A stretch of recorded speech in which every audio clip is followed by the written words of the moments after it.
1,268 nga perfectly cone-shaped hills, isa sa pinakasikat nga atraksyon sa Pilipinas.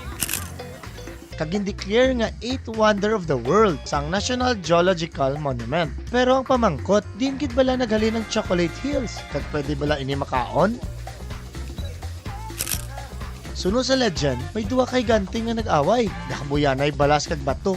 Kag matapos ang away, ang mga naglaptang nga mga balas kag bato amo ang nagporma sang Chocolate Hills.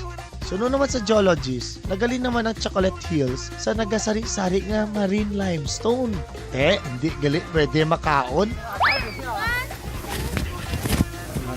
Pero dali lang, nantawa bala ang ginahimo nila. Dali, tilawanta. Tsaka lang pakita ko sa inyo magic. Amo ning magic nga gintawag nila.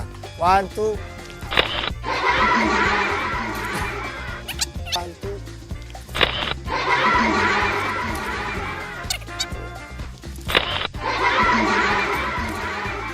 Okay.